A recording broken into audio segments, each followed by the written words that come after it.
Our brains are wired with cognitive biases that distort our perception, especially when we're under pressure. We see what we expect to see.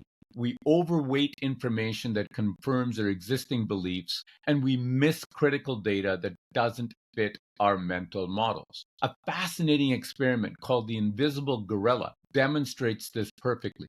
Participants were asked to watch a video of people passing a basketball and count the number of passes. During the video, a person in a gorilla suit walked across the court, stopped in the middle, and pounded their chest, and then walked off. Now, remarkably, about 50% of viewers completely missed the gorilla. Why? Because they were so focused on counting passes that their brains filtered out what seemed irrelevant, even something as obvious as a gorilla in the middle of the action. This is the Future Ready Advisor, a show about transforming your financial advisory practice. I'm your host, Sam Sivarajan, a wealth management consultant, behavioral scientist, and keynote speaker. In this podcast, I dive deep into the real challenges advisors face and bring you insightful conversations with top industry experts. Together, we'll explore practical strategies grounded in behavioral science to help you better serve your clients, optimize your time, and build a future-ready practice. Welcome back to the Future Ready Advisor, the podcast that helps financial professionals navigate uncertainty with clarity and confidence. I'm your host, Sam Sivarajan. This is part 2 of my solo series on navigating uncertainty. If you haven't already listened to part 1, I encourage you to check out episode 44, titled From Panic to Plan: How Advisors Can Navigate Change with Clarity and Confidence. In that episode, I introduced the CASE Foundation, the 4 pillars that create a solid foundation for navigating uncertainty. Today, we're building on that foundation with the execution framework that brings it all to life. If you've been keeping up with the headlines lately, you know uncertainty hasn't exactly taken a vacation. Just this past month, we've seen market volatility spike again on inflation concerns, tech layoffs making headlines despite strong overall employment numbers, and central banks sending mixed signals about the path of interest rates. And it's not just financial markets feeling the pressure. Companies are revising strategic plans, reconsidering hiring decisions, and postponing capital investments. On a personal level, many of our clients are questioning everything from their travel plans to their retirement timelines. The reality is that uncertainty isn't a passing phase. It's our new normal. And while we can't eliminate it, we can develop the capacity to navigate through it effectively. Uncertainty is simply one form of change, perhaps the most challenging form because it's unplanned and often unwelcome. The framework we're discussing today helps you master all types of change, whether expected or unexpected. In part 1, episode 44, I shared the CASE Foundation, the solid foundation that helps advisors and leaders prepare for uncertainty. Control, know what's yours to change. Align, define what truly matters. Span, balance the present and the future. And establish, measure what truly matters. Today, we're taking the next step because having a strong foundation is essential. But it's not enough. You also need a dynamic system for executing through uncertainty, for taking meaningful action even when the path isn't entirely clear. That's where the 3A framework comes in. It's the execution engine that transforms preparation into progress. Assess the situation objectively, then act decisively, and finally, adapt pragmatically. I developed this framework through years of working with business leaders, investment teams, and financial advisors navigating complex, uncertain environments. It's not theoretical. It's been battle-tested in real-world situations where the stakes were high and the answers weren't obvious. As we explore each element today, I'll share specific applications for both you as an advisor and for your clients as investors. Because the 3A framework isn't just a professional tool.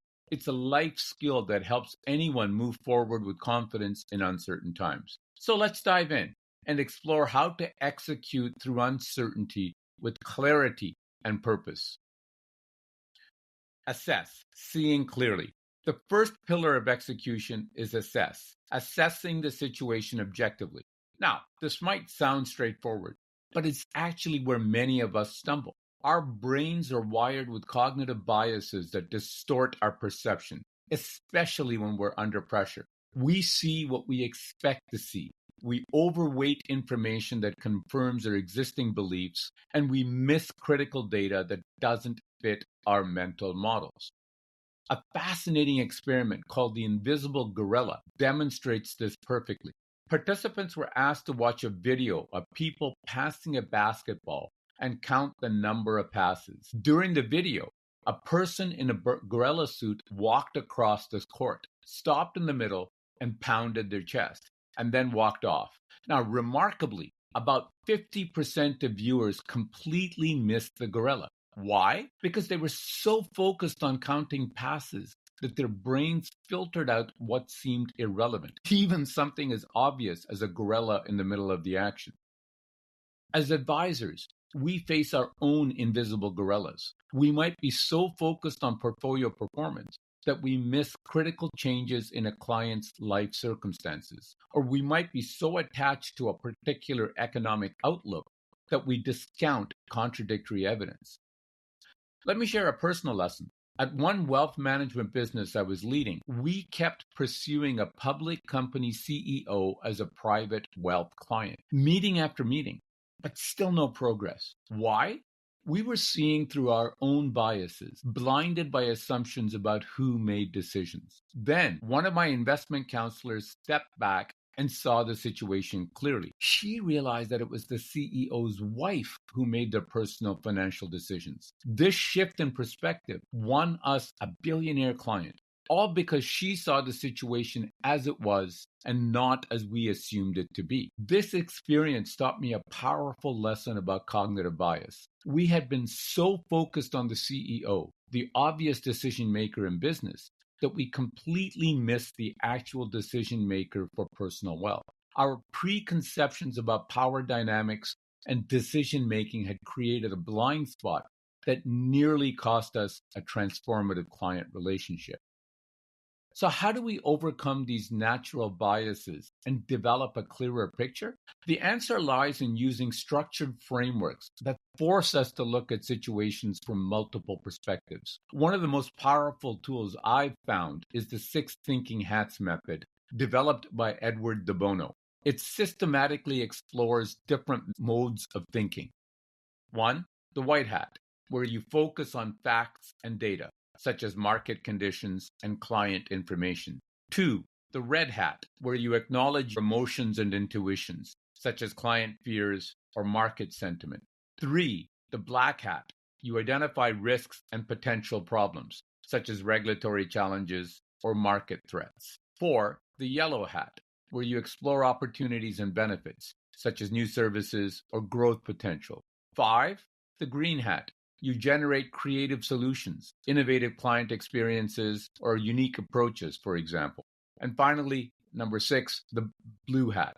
You manage the entire thinking process through strategic oversight or decision protocols.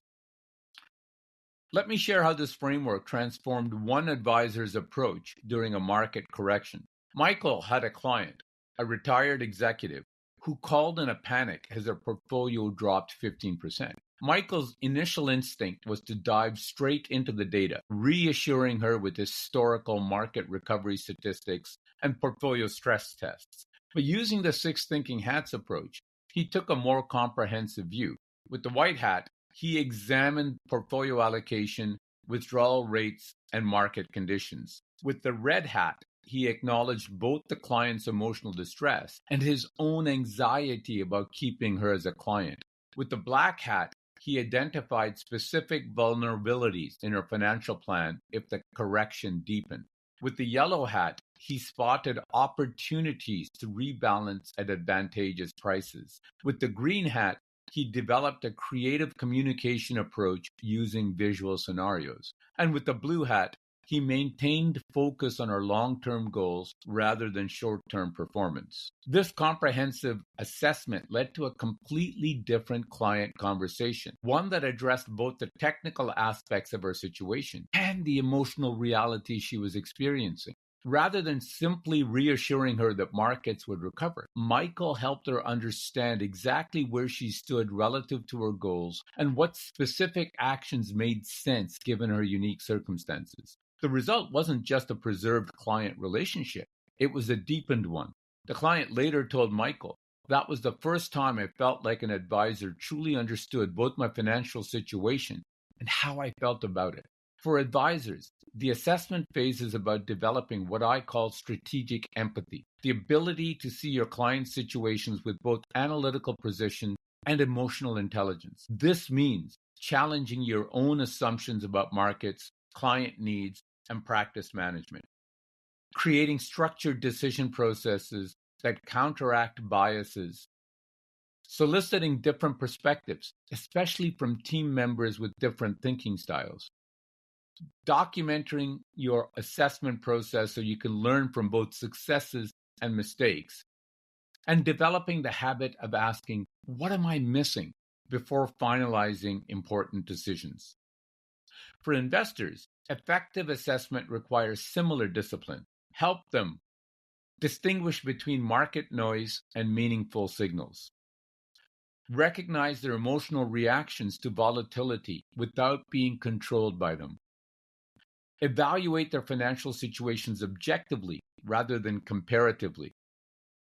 Understand the difference between temporary market fluctuations and permanent loss of capital. And develop realistic expectations about both risks and opportunities. The key insight about assessment isn't that we should gather more information. It's that we need structured ways to see the information we already have more clearly. By expanding our perspective and challenging our assumptions, we develop the situational clarity that makes effective action possible. Before we move on, I want to share one practical exercise you can use with clients to improve their assessment capabilities. I call it the 3 perspectives exercise. When facing an important financial decision, ask them to deliberately consider it from 3 financial viewpoints. Number 1, as their current self, that is, their immediate needs and concerns. Number 2, as their future self. How does this align with their long-term goals and legacy? What would their future self think about the current decision? And number 3, as a trusted advisor to someone they care about, what is the objective perspective they would give to somebody else who came to them for advice? This simple exercise helps counteract temporal biases and emotional reactions, creating space for more thoughtful assessment. I've seen it transform how clients approach everything from retirement planning to market corrections. Number 2, act decisively. The second pillar of execution in the 3A framework is acting decisively. This is perhaps the most challenging aspect of navigating uncertainty. When the stakes are high and the path isn't completely clear, our natural instinct is often to wait for more data, more clarity, more certainty. But in rapidly changing environments, perfect information is rarely available. And waiting too long can mean missing critical opportunities. I'm reminded of Alan Mullaley's bold decision at Ford in 2006. When he became CEO, Ford was facing a projected $17 billion loss. Within weeks, he made what many considered a reckless move, mortgaging every significant Ford asset, their factories, their patents, even their iconic blue oval logo, to secure almost $24 billion in loans. Industry experts were skeptical at the time, but Mullaley understood something profound about leadership in uncertain times. Thoughtful action trumps perfect analysis. These funds allowed Ford to innovate and restructure before the 2008 financial crisis hit. When the crisis sent shockwaves through the automotive industry, Ford was the only major U.S. automaker that didn't require a government bailout. Mullaley's decision wasn't impulsive. It was calculated based on the best information available at the time, but it required the courage to act without complete certainty about the outcome. For financial advisors, this same principle applies. Consider the March 2020 market plunge during the early days of the pandemic. As markets fell 30% in record time, many advisors froze, waiting for clarity about the virus impact, government response, or market bottom before making portfolio adjustments. Others took thoughtful, purposeful action despite the uncertainty. They didn't try to time the exact market bottom, but they did implement systematic rebalancing, tax loss harvesting, and strategic plan conversions that created significant value for their clients. The key difference wasn't that the action-oriented advisors had better information. No one knew how the pandemic would unfold. The difference was their approach to decision-making under uncertainty. This brings us to a powerful tool for balancing decisiveness with thoughtfulness: the pre-mortem analysis. Pioneered by psychologist Gary Klein, this approach helps identify potential pitfalls before they become realities. Here's how it works. Before implementing a major decision, whether it's a new service offering, a client recommendation, or a business model change, imagine that it is a year from now, and the decision you have implemented today has failed spectacularly. Then work backwards. What went wrong? What assumptions failed? What risks did we underestimate? What could we have done differently? By asking and answering these questions beforehand, you anticipate potential problems before they occur, and you strengthen your plan while maintaining the courage to move forward. I once worked with an advisor, let's call her Elena, who used this technique when considering a significant business pivot. After years of success with the traditional brokerage model, she was contemplating a shift toward comprehensive wealth management with a focus on younger business owner clients. Before implementing the change, Elena and her team conducted a pre-mortem. It's 1 year from now, and our new model has completely failed. This exercise revealed several critical tasks they hadn't fully considered. Their team lacked expertise in certain planning areas the new model would require. Their technology wasn't configured to support digital channels that younger clients preferred. And their messaging wasn't clear about how existing clients would benefit from this transition. By identifying these potential failure points in advance, Elena didn't abandon her vision. She strengthened it. She developed a phased implementation plan that included team training, technology upgrades, and client communication strategies. The transition succeeded because she had the wisdom to anticipate problems and the courage to move forward anyways. For advisors, the action phase requires what I call calibrated courage, the ability to move forward thoughtfully in the face of uncertainty. This means developing decision rules that clarify when you have enough information to act, creating reversible experiments rather than an all or nothing commitment, establishing clear success metrics for each initiative, building in regular review points to assess progress and adjust course if needed, celebrating thoughtful action even when outcomes aren't perfect. For investors, effective action requires similar discipline. Help them recognize when analysis has become a form of procrastination. Break significant financial decisions into smaller, more manageable steps. Understand the cost of inaction, not just the risks of action. Develop contingency plans that provide psychological safety for moving forward. Focus on the process of good decision-making rather than guaranteeing outcomes. The key insight about action isn't that we should move more quickly. It's that we should move more purposefully. By combining careful analysis with the courage to advance despite uncertainty, we transform potential paralysis into meaningful progress. One practical approach I've found extremely valuable is what is called the minimum viable decisions approach. Instead of trying to solve complex challenges with single comprehensive actions, break them down into the smallest meaningful steps that move you forward.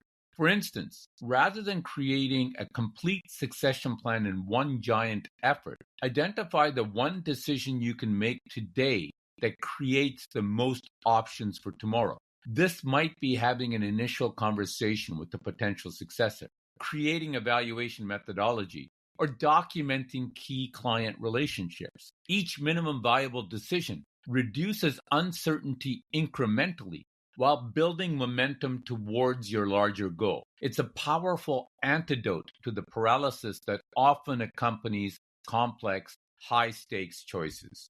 The final pillar of the 3A framework is adapting pragmatically. This might be the most crucial capability in our uncertain world. Plans rarely unfold exactly as we expect, and clinging rigidly to predetermined paths often leads us to missed opportunities or unnecessary risks. Yet, there's a delicate balance to maintain. Adaptation isn't about abandoning your strategy at the first sign of challenge, nor is it about chasing every new trend or market movement.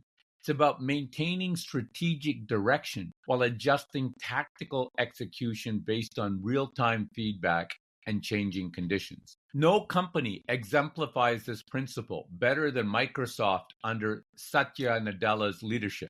When Nadella became CEO in 2014, Microsoft was struggling to maintain relevance in a mobile-first, cloud-driven world. Rather than clinging to the Windows-centric approach that had defined the company for decades, Nadella orchestrated a remarkable pivot toward cloud services and cross-platform compatibility. What makes this story so instructive isn't just the strategic shift itself, but how Nadella implemented it. He didn't abandon Microsoft's core capabilities or identity. Instead, he adapted the company's approach to leverage these strengths in a changing technology landscape. Microsoft's transformation wasn't a single dramatic event, but a series of adaptive moves, making Office available on iOS and Android, investing heavily in Azure cloud services, embracing open source development, and cultivating a culture of continuous learning. Through this process, Microsoft's market value grew from approximately $300 billion in 2014 to over $3 trillion today. As financial advisors, we face our own adaptation challenges. Market conditions shift, client needs evolve, regulatory requirements change, and technology transforms service delivery.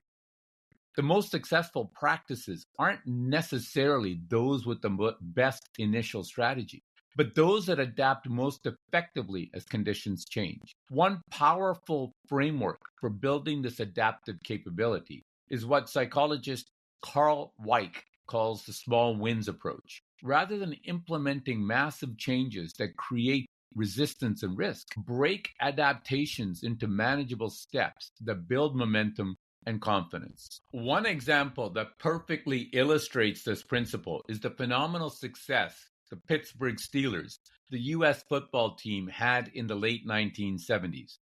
Under their coach, they had something like 90 wins and 30 losses. Against better teams, the Steelers only won about half their games. But against worse teams, the Steelers won almost 98% of their games. The Steelers became champions not by doing the hard things, but by doing the small, simple things well and consistently. I once worked with an advisory team transitioning from a commission-based brokerage model to a comprehensive wealth management approach. Instead of attempting a complete overnight transformation, they identified a sequence of small, achievable steps. They added one financial planning element to existing client reviews. They developed expertise in one new planning area each quarter. They gradually adjusted their client acquisition process to focus on planning-oriented relationships. They implemented a phased transition to a fee-based compensation structure. Each success built confidence and capability, making the next step easier. Within 2 years, they had completely transformed their business model without the disruption and risk of a big bang approach. For advisors, this adaptation phase requires what I call strategic fluidity, the ability to adjust your approach while maintaining your purpose. This means creating systematic feedback loops that provide early warning of changing conditions, developing multiple options for achieving key objectives rather than single rigid plans, building team capabilities that enable quick pivots when necessary, conducting regular practice assessments that identify potential adaptation needs, fostering a culture that values learning and evolution over being right the first time. For investors, effective adaptation requires similar flexibility. Help them recognize when conditions have changed significantly enough to warrant plan adjustments. Distinguish between normal market volatility and fundamental shifts that require response. Update financial plans based on life transitions and not just market events. Maintain core financial principles while adjusting tactical implementation. And view adaptation as a strength and not as a failure of their original approach. The key insight about adaptation isn't that we should change constantly. It is that we should change thoughtfully. By developing systems that help us detect meaningful shifts and adjusting accordingly, we transform uncertainty from a threat into an opportunity for growth. One practical technique for building an adaptive capability is what I call scenario planning light. Traditional scenario planning can be complex and time-consuming, but this simplified version can be implemented in under an hour. Identify one key uncertainty in your business or client situation. Envision 3 possible scenarios: the expected case, the upside case, and the downside case. For each scenario, identify one early indicator that would signal its unfolding. Develop one concrete action you would take in response to each scenario. Now, this lightweight approach doesn't try to predict every possibility or create comprehensive response plans. Instead, it builds the mental muscles needed for effective adaptation by engaging with potential futures in a structured way. As we bring this exploration of the 3A framework to a close, let's reflect on the journey we've just taken. We've examined how the assess element helps us assess objectively despite our cognitive biases, how ACT enables us to act decisively even without perfect information, and how ADAPT allows us to adapt pragmatically by adjusting course as conditions change. Together with the case foundation that we explored in part 1, these elements create a powerful system for navigating uncertainty, building both the stable platform and the dynamic capabilities required for success in unpredictable environments. Control. Know what's yours to change. Align. Define what truly matters. Span. Balance the present and the future. Establish. Measure what matters. Then the 3A framework. Assess. Assess your situation objectively. Act decisively and purposefully. And finally, adapt. Adapt pragmatically as the situation warrants. But frameworks only help when they're applied. So let me leave you with 3 specific actions you can take this week to begin implementing the 3A framework in your practice. First, choose one significant decision you're currently facing.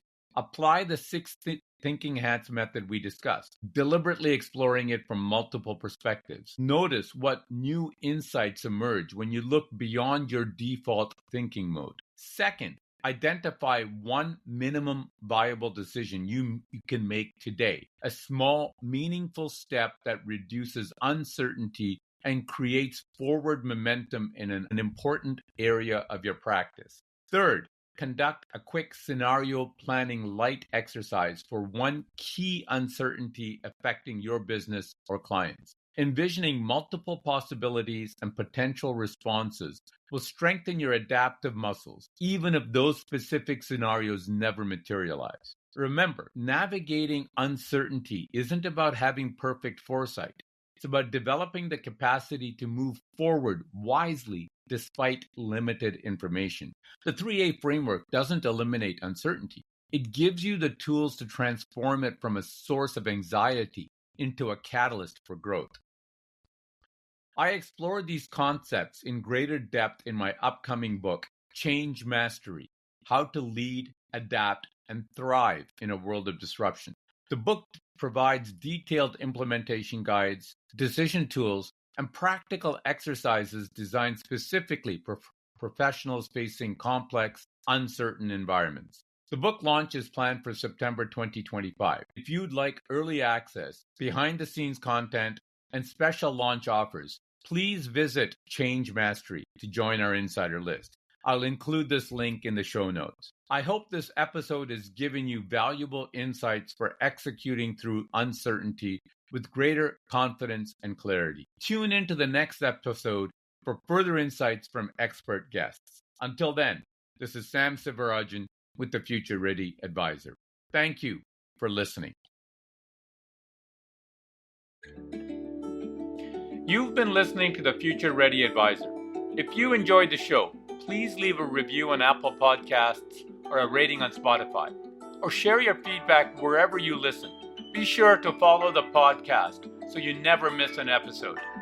For more insights on how to keep your practice future ready, visit www.samsivarajan.com. You can find the link on the show notes. There you'll find free tools and resources, along with exclusive bonus content from these podcasts. Thanks for tuning in, and I look forward to sharing more strategies with you in the next episode.